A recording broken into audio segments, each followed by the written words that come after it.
Welcome to Untamed Blossoms, the podcast where we celebrate the untamed journey of womanhood. Here, we tell the stories of incredible women who have embraced their authenticity, inspiring others to do the same. From entrepreneurs to artists, activists to adventurers, we share triumphs, challenges, and the beauty of self-discovery. These are the stories of women blazing their own trails, breaking free, and blooming unapologetically. Join us to connect, be inspired, and celebrate the power of women's stories. Together, let's rewrite the rules and embrace our wildness.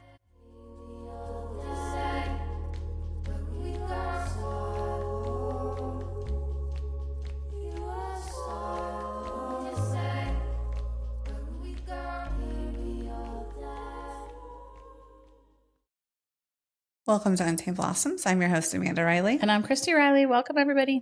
This is the first time we didn't have like a 5-minute jib-jab conversation. We went right into We went right into it. This is crazy. Must be solstice energy. We're That like, hit or done. it is toasty. Warm. Yeah, we're in a heat advisory situation. Yeah. We're not supposed to be talking about the weather.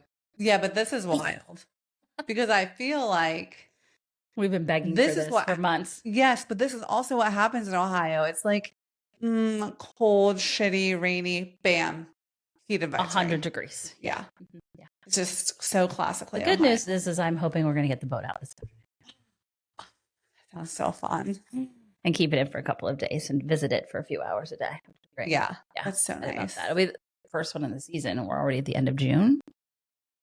Sad. I cannot sitch. believe we are almost at the end of June.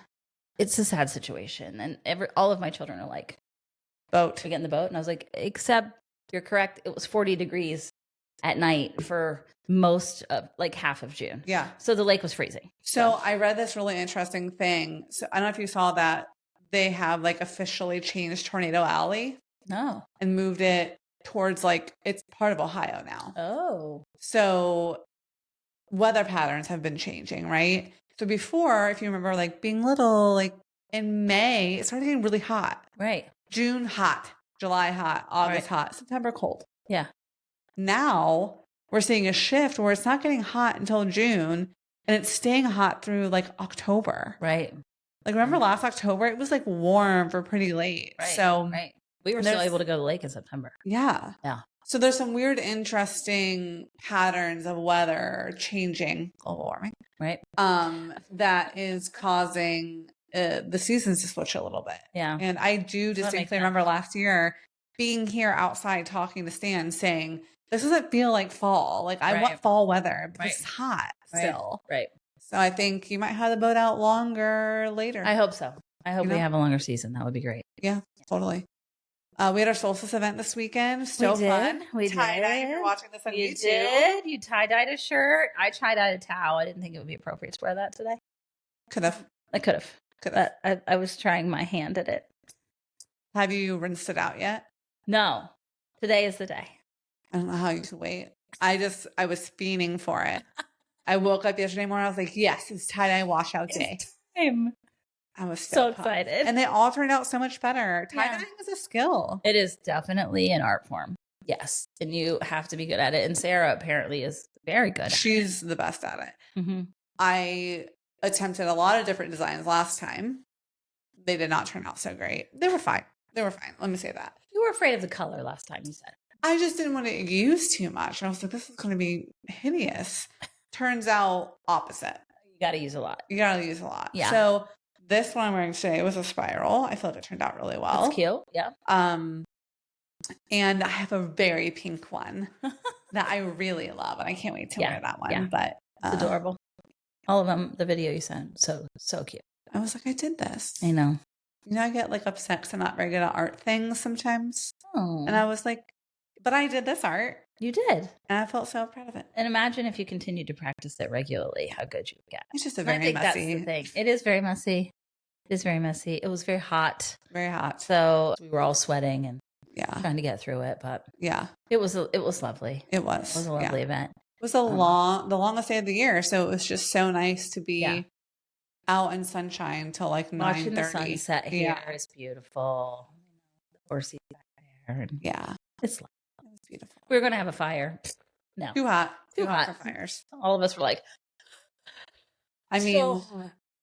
can you imagine a flame on top of that? No way. Wow. We had like an industrial sized horse fan Right. trying to cool us off. Yeah, moving some air. I hear and I know and I've seen that you have a new member of the family. Oh, yes. Yeah. So we did report last time about our tragic news about our sweet doggy, Leroy. We have a new baby, 9-week old, miniature Schnauzer puppy who's bright white, which is very rare for Schnauzer puppies. And he's got pretty blue eyes, and his name is Willie. He's so handsome and so He's little. so cute. It's so tiny. He's so tiny. And he's a menace already. Well, he won't stop biting us. But what we're learning about him is that he's using aggression as communication. yeah. And so when he's super aggressive and biting us, he needs something. He Yeah. either needs to go outside. He's doing a great job of going outside.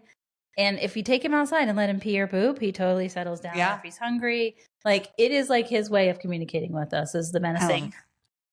We had to move all the plants. He wants to eat all the plants. He wants to try to kill himself via, all of my plants in the house. So that's a new thing. I've never had really a puppy, so this is new for me. Oh yeah. And I was like, what, is he trying to eat the plants? What is happening? No, spit that out. Spit that out. Puppies are menaces. It's like having a baby for sure. Oh, Like, yeah. we got to be right on him. He is taking every second of all of our time, all the time. Yeah. If we're out of sight, he's squealing and screaming. So he just absolutely has to be with you. Yeah. And in the same room. And He's with him right now. stands on the porch. He brought his laptop out on the porch and is sitting on the floor with him working while the dog is like menacing around him and trying to bite him. And Oh, what are you gonna do? He's too cute. He is slowly healing our broken hearts, a little squeal and menace at a time. Yep. Yeah, but he's a doll, and we all love him. And he went to his first horse show yesterday. Everybody loved him. He was just everybody just was like, "Oh my God, bring me that dog!" Everyone, people we knew, people we didn't know. It was great. Puppy therapy is a real thing. Real thing. Yeah. Because it's just, how can you be sad around a puppy? No, you can't. No, yeah. Possible. He's really just helping us get over little Leroy. He's got big shoes to fill, but yeah, he's real adorable. So we're happy to have him. Yes. Yeah. It's been good. Well, our guest today, Tia. So excited. Oh my gosh, I'm so excited. We met her through the mayor of Gahanna. Yep. Lori Jadwin. She's her marketing manager. Yeah, I believe, communication and marketing. Yeah. And marketing, yeah. So really excited to hear about her story and her background and all the different avenues she has been in, which is a decent amount. So yeah. Stunning young lady. We can't wait to talk to her. Yeah, she's going to be a great interview. Totally. All right. Hello, Tia. Welcome to the pod. How are you? I'm great. Thank you for having me. Welcome. You were in the background when we interviewed Mayor Jadwin. Yeah. Making sure that we didn't say anything that would get her in trouble or. So we appreciated that. We appreciated you in the background, looking, pointing back there, managing all of us. Yeah. Yeah. We were happy to meet you. So we're glad that you decided to come on. I'm so glad to be here and thank you. Yeah. So tell us a little bit about you. Well, I am, I guess I would say that I'm a communications obsessive. I like that. It's hard to like give it like a professional heading because it's so deeply ingrained in so many aspects of my personal life. But yeah. Did you like start out going to school for communications, or how did you get in this vein? I know it said it's ingrained in you. So, were you a kid doing shows for your parents? Like, that's kind of a funny story, right? I think that I can look back now that I'm older and I see it in so many other places of my life and childhood, which is how I got on this track. But that is definitely not where I started. I went to undergrad for fashion design. Oh, wow. So, yes. Nice. Yeah, that was my, I just knew I was going to be the next Chanel. And that was my thing. And of course, fashion and communication go hand in hand in so many ways. But at the time I graduated, we kind of had that recession of, happening in 2009. Between that time, it was hard to get jobs. And The companies I wanted to work for were laying people off. And so I thought, hey, I'll get on the business side of it if I can't get in on the design side right now. And so I went back to school at Franklin University for communications, and I thought I'd become a fashion buyer because I love to shop way more than I like making clothes anyway. Found that out in college.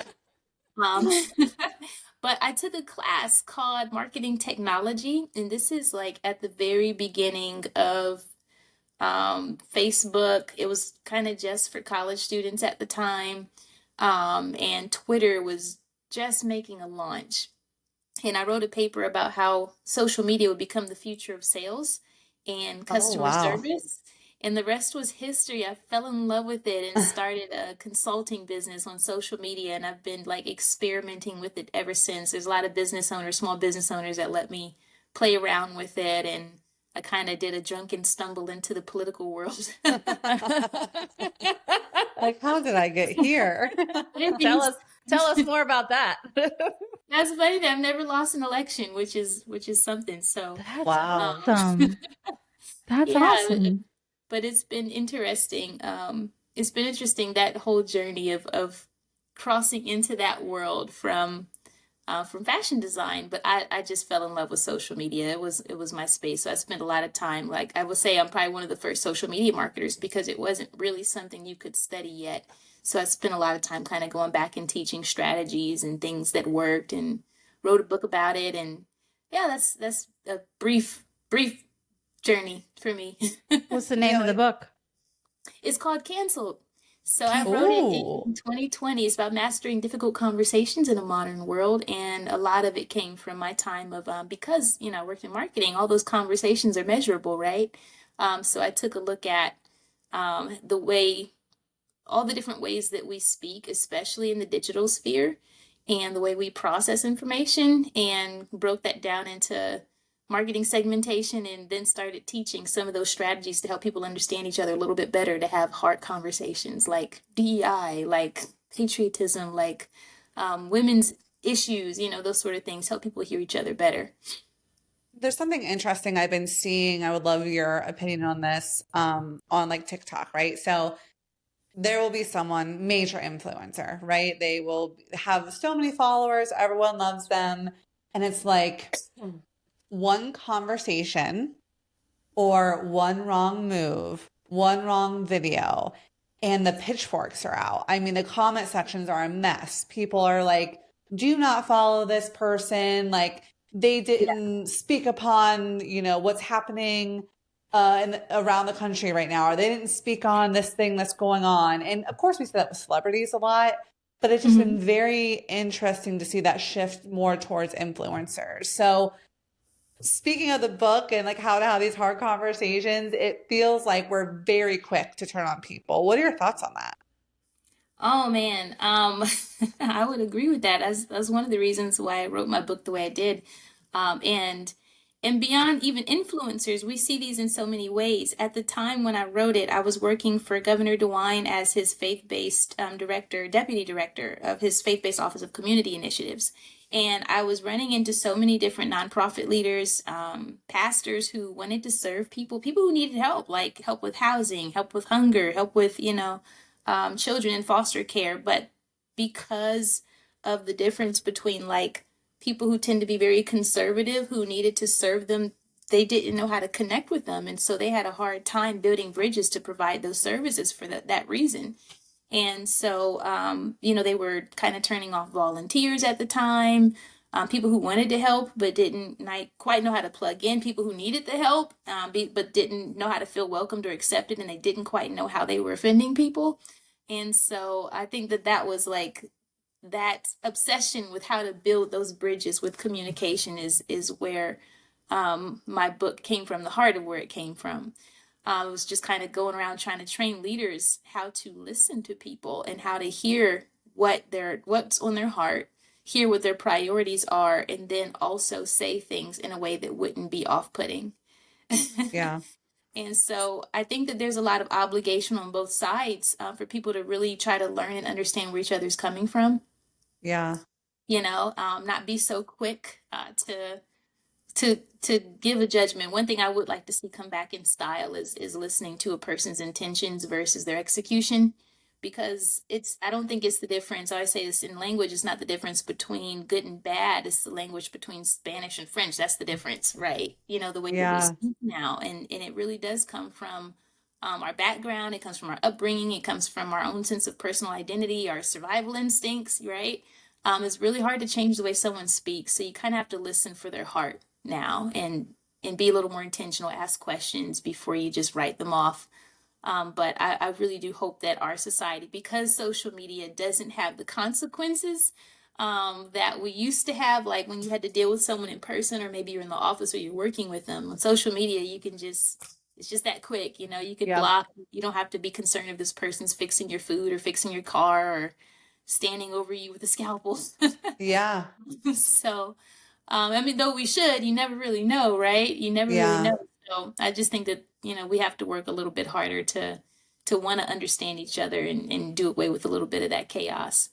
It's such a detachment from community helping, right? And community mutual aid, all of those things. Like you would, I don't want to say make an exception, but you would deeply critically think before saying something to someone that you knew, like what they were going through in life, or like if they, their circumstances. And I saw this little interesting thing play out the other day of a creator saying how off put they were by the signs at the rallies, Yeah, that were the No Kings rallies, and saying, what do I think this is? Like a marathon? They're out here at these funny signs and they're not taking this seriously. Like these messagings aren't serious. And then a woman creator came on and she said, hey, because they were showing signs from like the women's suffrage movement, making parallels towards other movements in history and showing like side by sides, right? And she was like, do you realize that those signs and those people were organized by unions? Do you know unions were systematically crumbled because they benefited people, right? And so when you are criticizing people for making an effort in lieu of perfection and right, comparing it to something that you're not super aware of, the fact that back then these signs meant something and they were marching somewhere, those were organized marches by unions and signs made by unions so people could come during their lunch breaks or when they had the time to just pick up a sign and go. That's not necessarily where we are right now. So context is so important. And yeah, before you start tearing a group of people apart that have the same mission, it's crucial to understand what you're saying and what facts you're throwing up. Because on social media, you could throw anything up there, right? And you can right. say, like, look, we're not doing this the right way. Like, this is how it used to be. And it's like, well, take time to understand your history also of how these things were executed. I agree with that, and of course, not everything has friendly roots, right? We can look and see where some things maybe didn't start off with the best of intentions for humanity as a whole, and then it evolved into Yeah. becoming something a bit more meaningful. I mean, we see that in some holidays and holy days, right? So we make room for evolution. But I do think that, like I said, we have to make room for people to grow. And that's my greatest concern for us as a culture, as Americans right now, is that I don't think that we're making enough room for growth. We're not building those golden bridges for one another to come across, and we don't realize just how much we need each other. So that's always the concern for me, especially the time I've spent working in crisis communications. Some of these organizations that have been like canceled temporarily, for example, they served people, right? I spent quite a bit of time during 2020 with some of the police departments. Before I came into the public sector, I'd worked as a consultant in the private sector, and they would need crisis communications, and they're serving people, and you can't just shut them down, right? Because you still need them to be motivated. You still need them to want to come on, show up, and do a good job, and serve and protect. And how do we do that if we're creating such a hostile atmosphere for them to do their jobs in? So there's just so much work on both sides of listening and building those relationships and bonds. And I really believe that people have to be taught how to listen without an agenda, number one, and then also how to speak um, speak the language of the person that you are listening to, and not just necessarily in your own, but you have to be able to pick those things up, right? How do you give people practical tips? Because I think it's great when we say we have to teach people how to listen.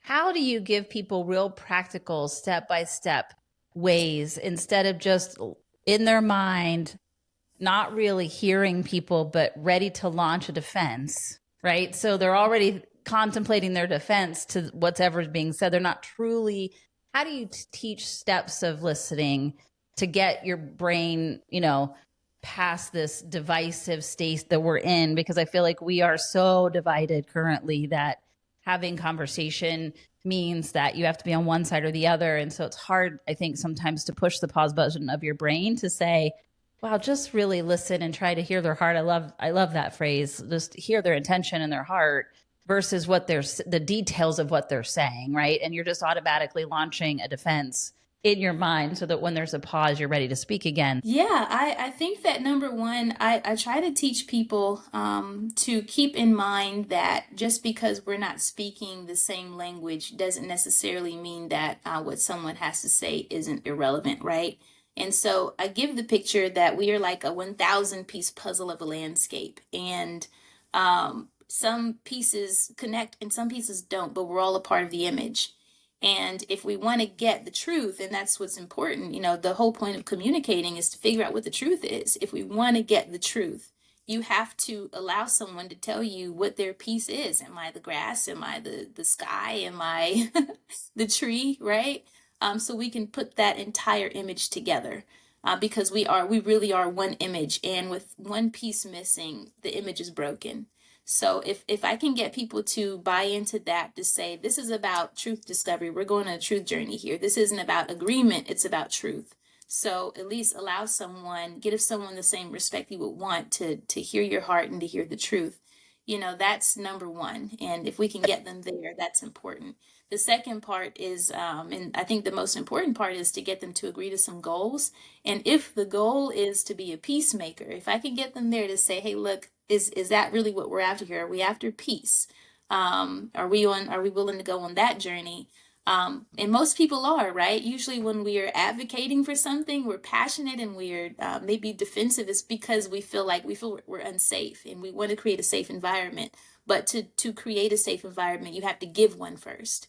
So that's why my content, I try my best to speak to leaders to say, you have to be the first one to create the safe space. And you do that by listening. It's one of the highest honors that you can give, not agreeing, listening, so we can at least get to a path to peace. Absolutely. I don't know if you saw the clip before, I'm sure you have, where Obama was speaking and someone in the crowd was like shouting and people were like, get him out of here. And Obama was like, no, I appreciate this young man for having the courage to share what he's afraid of. He's afraid right now. And I would like the chance to let him speak about why he's afraid so then I can respond and help him understand that he has nothing to be afraid of. I think, wow, what a powerful technique of bringing people together. It's not to immediately get rid of the person having the emotional response. It's just saying, let me hold that space for you. Let me identify what that basic need is of yours that you feel like is a threat right now, so that I can help you understand why it's not a threat. Absolutely. I think that those are some of the markers of great leaders that, I like to look for when I'm selecting who I'm going to work with, is someone who's not afraid to listen to someone else who may not agree with them in that moment and really hear their heart. Because to your point, when someone is angry or they're upset, they really are afraid. And then you go a little deeper on what is fear. Really, it's just there's something you don't know enough about.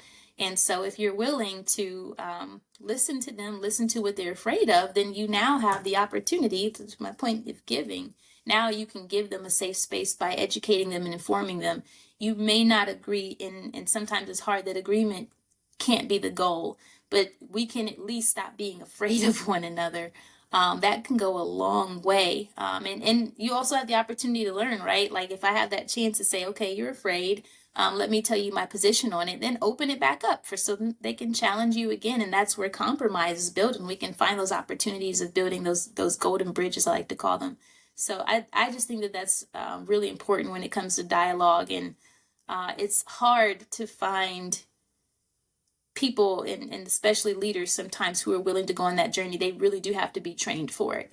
Sometimes it's like, it's not you just getting up there and saying what you want to say, but having the ability to listen to what other people are going through.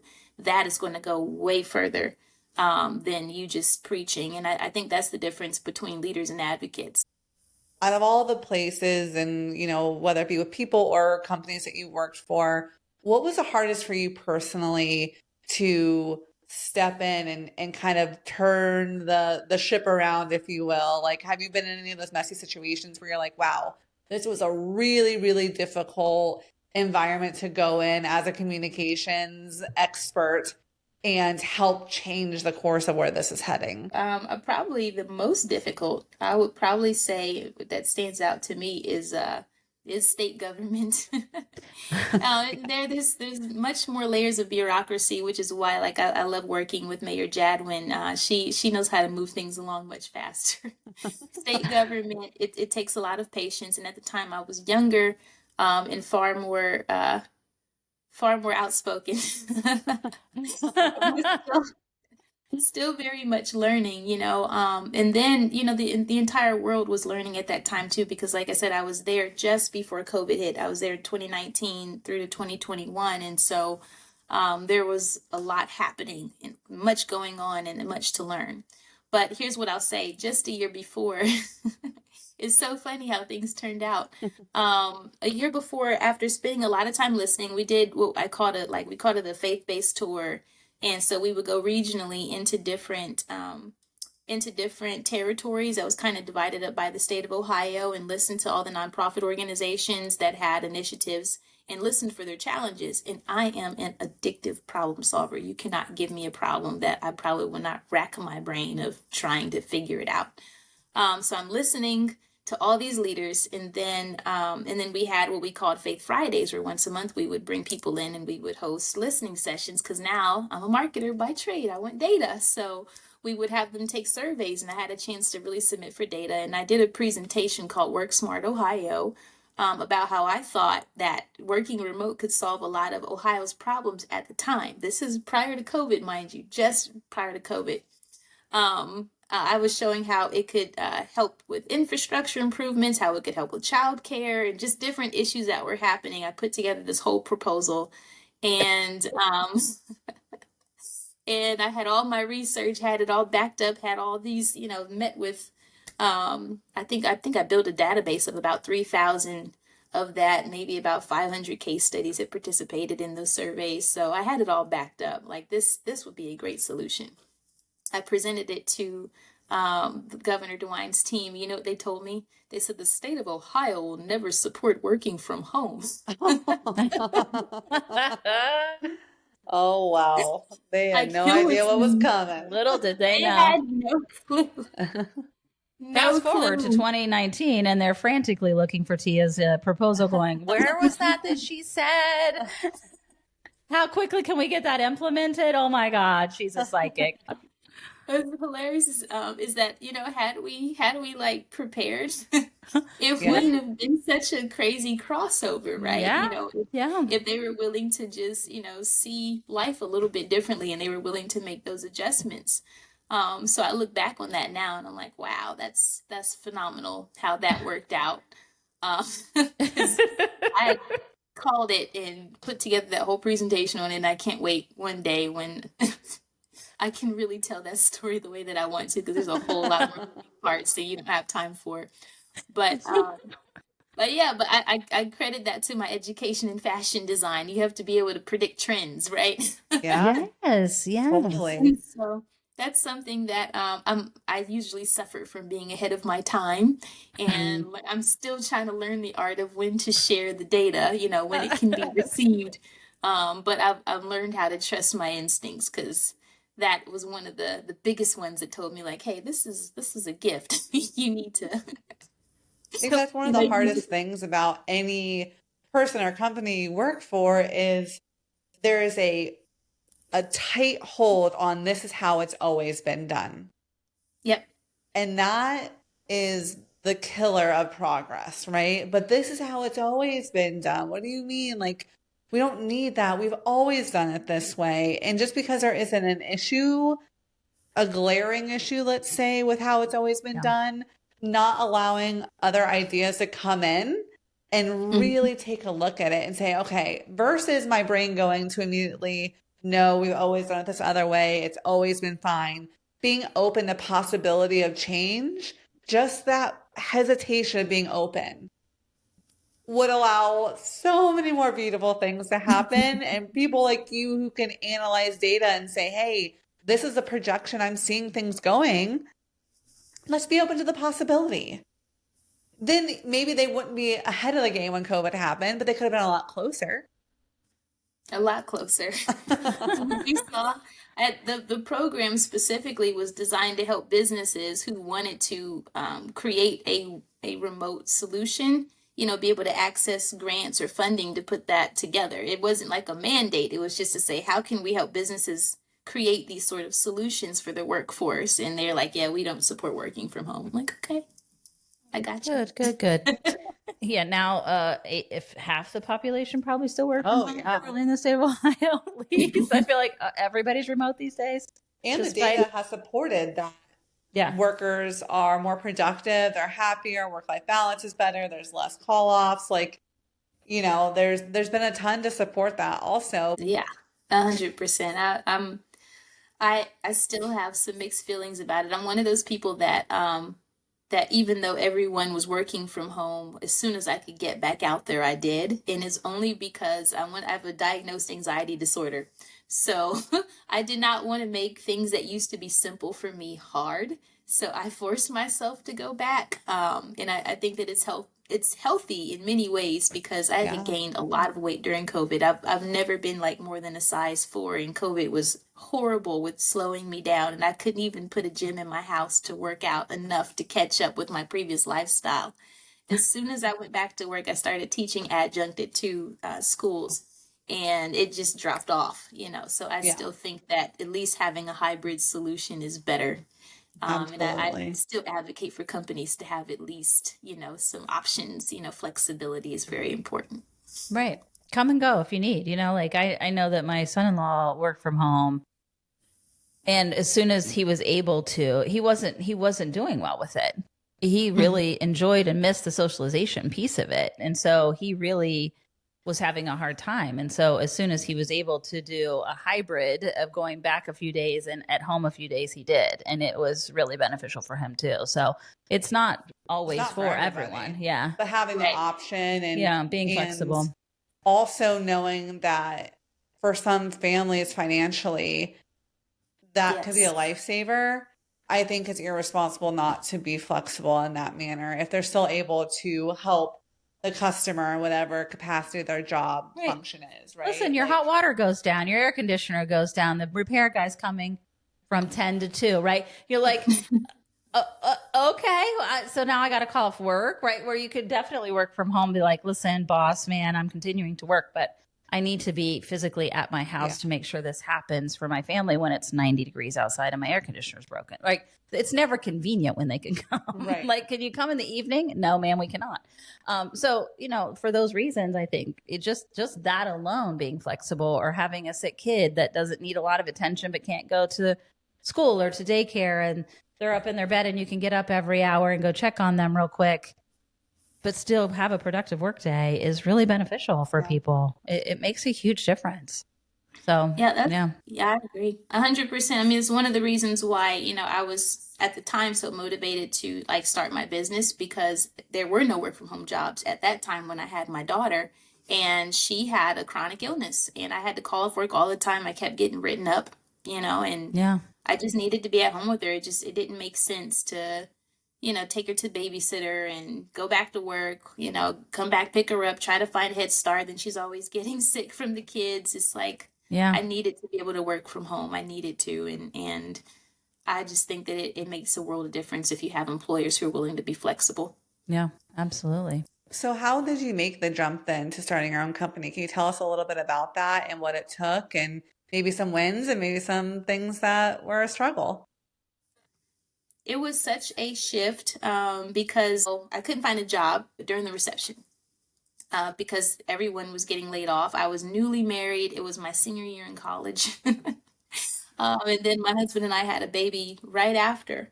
And it was just a really tough time to find work. The only job I could find now out of undergrad was selling cell phones. So I worked in wireless. Um, and I made I think it was $9 an hour at the time plus commission, and which was such a dream killer from my dreams of going to New York City and becoming this fashion designer.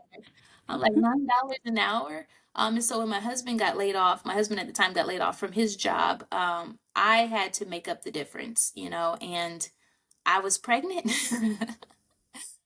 Which was a lot to have to take on. And there were so many things wrong. I think this is kind of like the genesis of where a lot of my political interests jumped in and my interest in women because I had started my job and my husband, like I said, we didn't have health insurance benefits because we didn't know anything about that at the time. We're so young. My gosh, we're in our early 20s. So I had to go my entire pregnancy without health insurance. So when I found out I was pregnant, they said it was pre-existing. So I wouldn't have any coverage until my daughter was born. That's when we would get health insurance coverage. Well, my job at the time, and I won't say who they were, they told me that I could not take a maternity leave. I had 3 days to have my baby and come back to work or I was fired. And I didn't want to lose health insurance. It was horrifying going through pregnancy. Didn't have one doctor, had to see several different doctors at a clinic, and I just didn't want that for my baby. So I fought through. I can't believe that I had the strength at the time to do it. So it was just a horrifying time. And then, like I said, I'm the only income in my house. And I have to give a shout out to my team there, the guys that worked in the retail store with me, because what they would do is they would all go and do sales and things for me because I could barely walk or move. And they just split their commission with me to help get my family over that hump. So it was phenomenal to see how they came together to help me out because, of course, I couldn't get to customers and be all competitive, but they took very good care of me. But I learned a lot about performance-based pay at that time. And I learned a lot about sales and I learned a lot about commission. I learned about how to talk to different people and different priorities. And so once I hit a point where I now enrolled in graduate school, there's a customer that stayed after work one night and we got trapped. It was like a rainstorm. And I was telling him about the paper that I was writing about social media. And he asked me, hey, would you be willing to come and work for me and try it out? I said, sure. So I worked there for about a year. And at the time, there was no path up because no one knew enough about it. So they asked me, and I was just interested in learning. And I needed to make more money still. Like I said, I'm still trying to take care of my family at that time. So he asked me if I'd be willing to consult. So I started taking on other clients, and they became my very first client in the consulting space. I didn't know anything about that, but all of those skills of sales and performance-based pay and everything just really came together at that time. It's amazing what you can produce when you're backed into a corner. But Yeah. what definitely came out of me is someone who fought hard to advocate for women and policy initiatives that would support women's health and women's maternal health because of the things that I had gone through. And that's a lot of that is how I got into politics and then government and spun into it from there, just from consulting on campaigns and things for women that I thought would really push us forward. Well, that was going to be my question before. Was you spoke about I used to be more outspoken. A previous version of you. Tell us more about that version of you. I'm assuming that is possibly around the same time as all of this. Is that you were very outspoken about that and about your experience, right? And so I feel like we talk about this a lot on the podcast as women we do have these evolutions, right? These where we Yes. look back at previous versions of us and go, whew, I barely recognize her, because, as we get older and have more experiences, we do evolve and change. And that's beautiful. It's absolutely beautiful. But tell us a little bit about that version of you and what you learned from her and what you were willing to let go as you sort of moved into a different phase. Yeah, I think I'm still very outspoken, but I just have a different approach now. And so the previous version of me has always been, how can I say this? I've was not very good at appealing to people's ego. I was just far more of an advocate, far more fiery with my approach to how I would speak up about issues, and didn't really think through um, strategically, beyond talking about it. Now, how do you make a change, right? How do Right. you actually make those transitions? And most of us, we're not always thoroughly informed about the political landscape and how government and politics, how those things are connected, and also where they're disconnected. And so when you sit back and you learn enough of it, you learn that there are so many behind the scenes decisions that are made.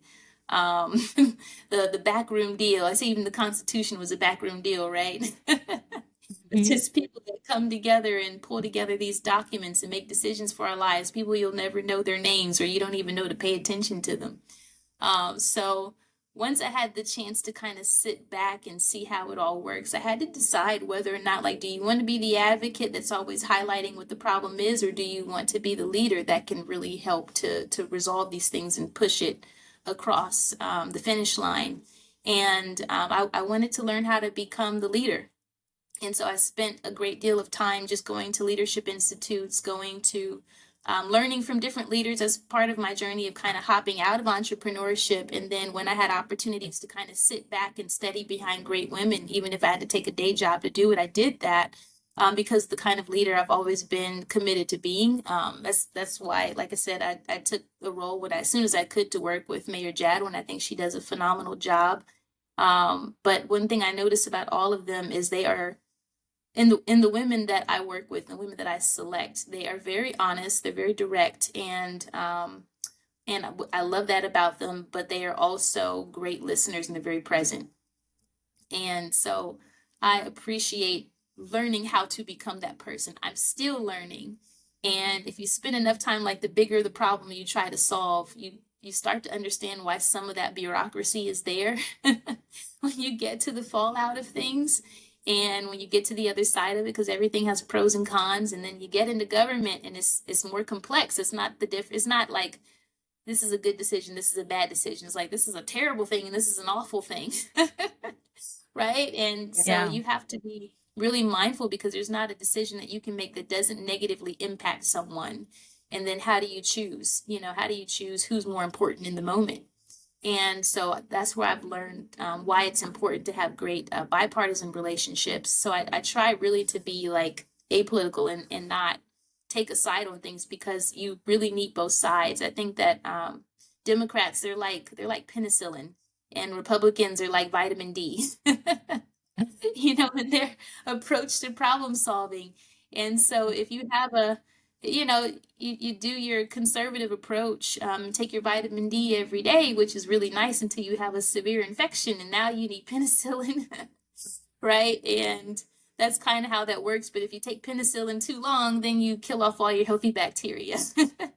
So I think that they both have I've watched great leaders on both sides, and I've watched their approach, and I've just learned that who is necessary is important. The timing is important to have everyone at the table. A table being diverse, it just matters. And I'm sorry, I do think that we should expand what we think diversity is, but it is so important to have diverse perspectives at that table to make decisions on behalf of the people at large.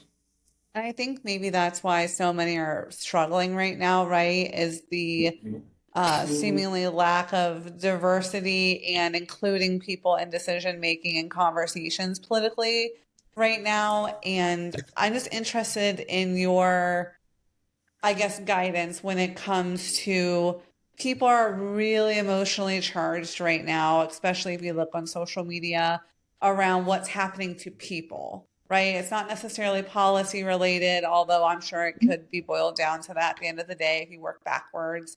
But it's the lack of compassion for others and what's happening. So when Right. you have people who are that emotionally charged and seeing these things happening to other people, and they have that advocacy mindset, right? And you have the Gretas of the world and passionate about environmentalism, and then everyone else like fighting for human rights. How do you help people have meaningful conversations and are able to check their emotional response to be able to solve problems when it feels so big and it feels like such an attack on human rights?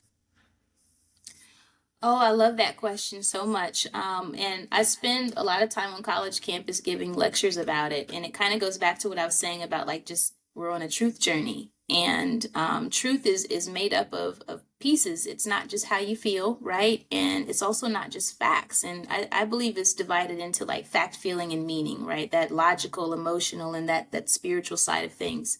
And so I say like you need the feelings, that's an important piece of it. Without emotions, we would think, hey, slavery was efficient, right? Yeah. Yeah. So you need that. Those are the facts. Slavery was efficient. There's free labor here. You're able to get something built quickly without, yeah, that's a fact. But the feeling is how we decided that there was something wrong with it. And then without, I always hear Ben Shapiro say that facts don't care about your feelings. No, facts do not care about your feelings, but the truth does. And so you need all of those pieces of the puzzle so you can put together a discussion that brings us to a point of truth. Like we have to define what is the meaning of this now. And if you're not willing to listen to someone's feelings and then, maybe you can bring them to like the fact part of the discussion, but you have to address how they feel. So the way I like to gauge that is like where are you on the spectrum? And I think you have to hit all of those points. So if you come up to me and you're saying you're passionate, you're upset, then I need to address you at that level and say, wow, I see you're really upset and you're passionate about this. And it's so important that we have people who are passionate about these issues because it makes the world a better place. The climate is a beautiful space. And then you could throw in some of the facts, and after you have addressed their feelings, now, start to bring them to the facts, but not necessarily from a place of disagreement. Do it from a place of agreement and then ask questions to help them better understand how they're feeling, and then we can kind of get to a place of meaning where we define both sides of that discussion based on new information that's been presented. But I just think that we spend too much time, like if someone's feelings make you uncomfortable, we're always trying to just throw it out with facts. And that's just not the right approach versus listening because feelings, they do have some facts too. Yeah. They really do. And they come from somewhere. So, take the time to understand it. Yeah, there's that phrase, what's always legal isn't always moral. And Yes. I think that's so crucial because when people are emotional about how they feel, you'll always have the ones you want to say, but that's just the law or that's how this thing is. There's many things are legal, but that doesn't mean it's moral. And Right. I love your stance of like figure out the emotion, come together for a common goal, and then work backward with facts. I think that's very helpful. Yeah, I think that sometimes I have to remind people, we get really caught up on freedoms, and freedoms are important, but I tell them that, your constitutional rights, they are there to help protect your right to fight for your freedom. That's where they're there. You may not achieve it, Yeah. unfortunately, but the right to bear arms, freedom of assembly, freedom of the press, freedom of speech, these are weapons. These are your fighting tools. And so no one has the right to try and disarm someone's right to fight. Whatever the outcome is going to be is a different story. But at least in America, we're allowed to fight for it. And the great fight, the best fight starts with listening and being able to at least, highlight that you see something wrong here. And thank God for the people who are passionate about changing it. I mean, we wouldn't be where we are if it weren't for those people. I think I want to know when you're going to run for office. Yeah. When is your next political move happening? When are we putting you on the presidential ballot? That's really what I want to know. I'm sitting here going, yes, I will vote for Tia. Yeah, I'm in my mind making t-shirts.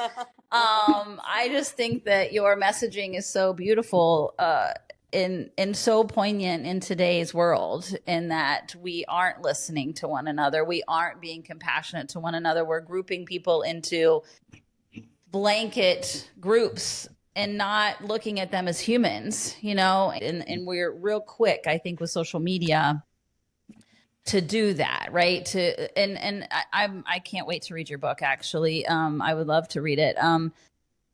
that you do get canceled, right? These really funny creators, and they have, and it has nothing to do with politics. The moment they make their any political view made public, gone, right? Like it's over. And don't be political. Don't make yourself about politics. Stop it. We all have opinions and views. You're just not privy to them on this channel all the time as a creator, but that doesn't mean that the rest of my humanism stops. I of course I have opinions. I'm not just here to entertain you. And so how do you address that as an expert with people that are in that sphere, in the political, not non-political, but in the social media world, in how to navigate that? How can we continue to be authentic, show up for ourselves, create things that are true to ourselves, and yet not be part of this cancel culture? Or is this always going to be the way we are until we really address that as a community, as a unit, Yeah, I think that that's a complex question, because you're going to be, if you are a leader and you have a political stance, you're going to be canceled by someone. The question is who. And what's most important is that you're not being canceled by the people that that supported you, right? Right. You represent. And so, yeah. Exactly. And that's why you would have a figure like Donald Trump, who can't really be canceled because he has such a loyal following, and he stays true to his script, and he sticks to his brand, and he sticks to his following. It's not about him being a good person or bad person, but he knows his brand, and he's not talking to anyone else. And so getting leaders, especially women, to own that authentic voice, to say, hey, look, we're not going to reach everybody. Everyone isn't going to agree. We can't focus on making everyone happy. We have to talk to who we're talking to, and you're going to have to own that. That's hard. It's especially harder on women, because I think that women get picked on differently than men when it comes to like social media and just in person in general. They're criticized differently, and it really hits them in the heart. I think probably the most important part of my job is being able to help them wipe their tears and hold their hands up, and to keep going and pushing forward and having those hard talks to keep them encouraged, but it's those things that matter, is keeping them focused on who their audience is, who they're here to serve, and talking to them specifically, and tuning out everyone else. And as a consultant, what me and my team will do is we'll have to, some of our clients sign a contract banning them from social media once we hit a certain point, because it's like, I need you to stay focused. I'll get the comments, I'll take the hits, I'll do that part, and it makes me cry. They're not even talking about me. Oh my gosh. Every election always just drains the life out of me, just hearing some of the things that people have to say. But it's really important to keep them focused and to keep them confident in what it is they're trying to do for the greater good. I think that really talks to how empathetic women are, and just wanting to care and love and support. And I do think that's why people feel the way they feel about Donald Trump, is because of the lack of that, right? The lack of empathy, the lack of caring about people. And it's really, really hard. I mean, I don't know if you've ever done this, like scroll through comments of a video before, and you don't even know this person, but you are crying for them because people are being horrific, so mean. And it is just one of the hardest things, I feel like, as a woman, to go through it yourself, or to see another woman get teared down like that and bullied or made fun of. And I think when you have any type of figurehead that encourages that type of behavior, or that rhetoric, or that speech, it can be not just divisive, but sad. It's like a sad feeling of, man, we're normalizing something that's going to hurt a lot of people, and that makes it hard to wake up in the morning. So I can't imagine how you feel during election season and reading all these things and having to, manage that, because that emotion's so real and so heavy. It hurts. It hurts bad, and sometimes I can be downright scared for some of these women who are really putting themselves out there. But it's important that I give a speech called "Make Sure Your Sister's in the Room." It's so important that we wrap around women who are willing to lead the way and we continue to feed them words of encouragement. So my call to action to anyone is, if there's a woman that you're a big fan of and you're following her for any reason, she's a CEO or whatever the case may be, please leave encouraging comments for her. It costs absolutely nothing, but she needs to see your support. She really does, because you have no idea the hit she takes in a single day. Please, please, please do that for her. I know. But that makes me really heartfelt sad that women that are putting themselves, and maybe you can speak to that, how are they spoken to differently than men on social media? Like, what do you see? I mean, we can say that we are emotional creatures. Women are, right? We cycle, we're living on a 30-day cycle. We are very emotional humans. That's a gift. It's one of our absolute divine gifts, in my opinion. But also makes us more susceptible to these comments in some ways. But I feel like the comments are different. So can you speak to what you see that are different between men and women, what they experience? Oh, 100%. I mean, and I think the men in those hot seats are just as emotional. They just express it differently, right? You know, they get to be angry and enraged, and we're more likely to say I'm sad or I'm scared, you know, but nevertheless, we're both still feeling things. But I think that when the comments that I see where women are hit differently, you know, they're called whores, you know, and because they're brilliant, they're smart. Like, you can disagree with her decision, but she has to be a whore, or, you know, you're attacking her the way she looks, or, you know, it's ridiculous. You never see someone criticize a man for looking old, you know, and that he's aging. Like, okay, yeah, I know that when you voted for him, he wasn't going to grow younger. It's like the most pointless comment in the world, to tear a woman down for aging. And I see that, you know, when they have to go, and a lot of, you know, the women I've worked with, they hate to go and do a photo shoot, and they're a nervous wreck about what they should wear, because there's nothing that they're going to be able to put on that someone isn't going to nitpick them to death on.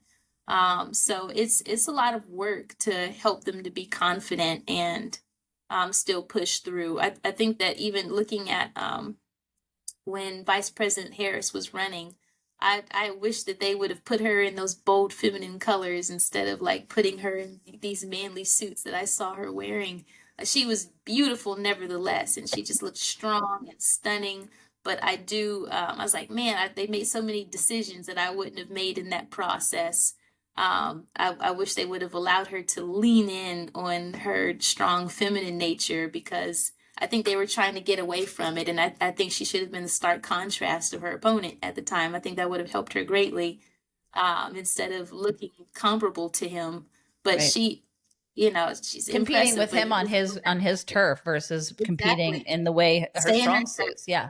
Exactly. I agree. Exactly. I agree. But that's what's so crazy. Do you think anyone's sitting around having a conversation of, if Donald Trump would have wore something different against Biden? You know what I mean? Exactly. Like, that's just in and of itself is a great example, right? No one, they don't have to think for 2 seconds. They don't have to think about it. You know, the men don't have to think about that. I mean, he's got the world's worst hair. You know, dude, he's got the worst everything, the worst posture, the way he sits. Like, if somebody was really politically looking at him and being like, dude, you're going to be president, we have to get you to this degree.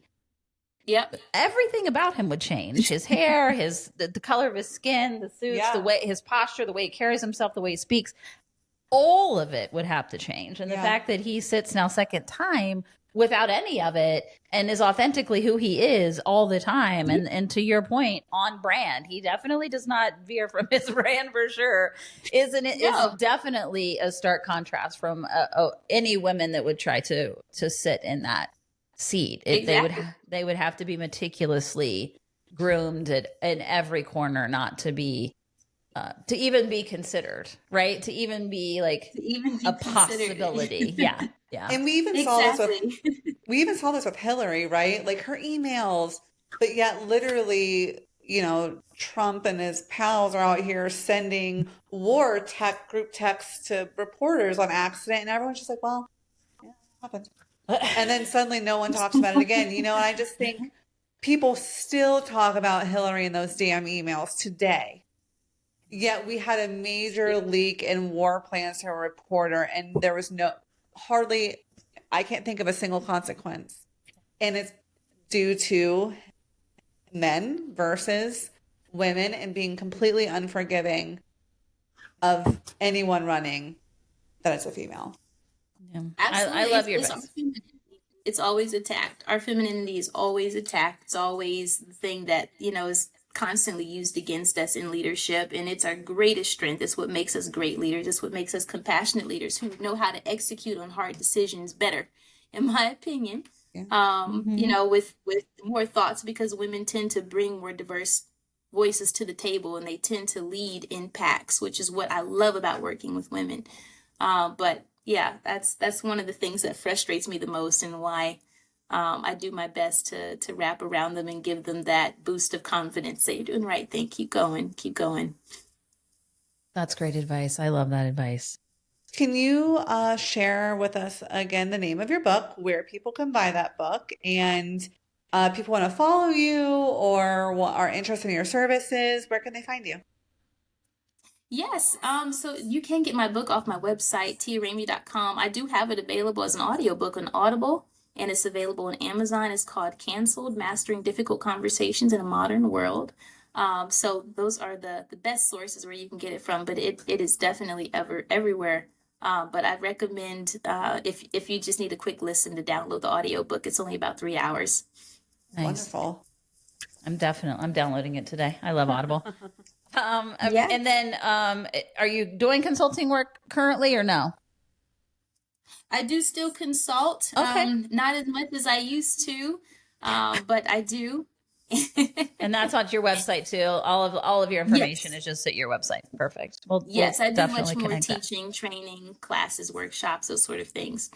Wonderful. Perfect. And then, 3 women that have inspired you over all these years that you'd like to give a shout out? I give a big shout out to Senator Michelle Reynolds. She's been a great friend and mentor to me over the years.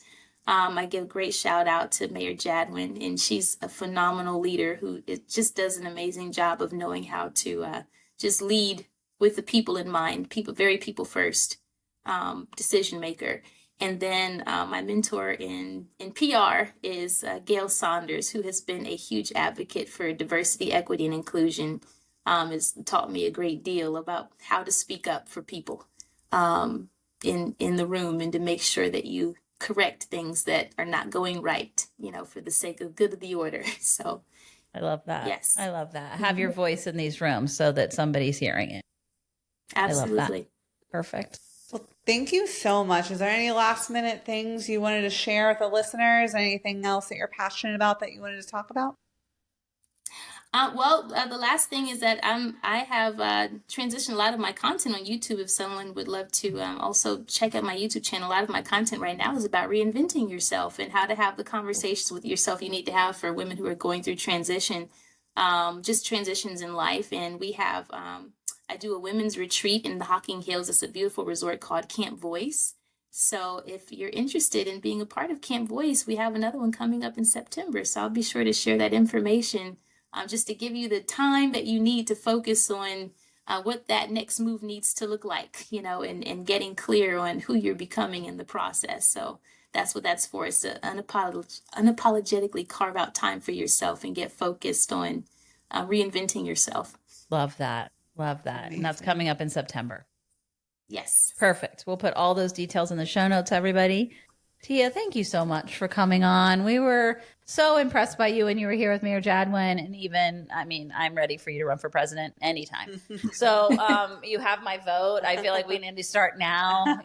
We need to get on it. I don't know where you're at with it, but, I'm ready. So thank you so much for all of your inspiring words. The beautiful work that you're doing, I think, is so incredibly important in today's environment, maybe the most important. Work is helping us to get back to being unified and not separate. And thank you so much for what you're doing. Thank you for having me. This was such an honor. I had a great time talking to you both. Thank you. Remember, you can give us a like and follow on Instagram and Facebook. We are on YouTube, iHeart, Spotify, and Apple Podcasts.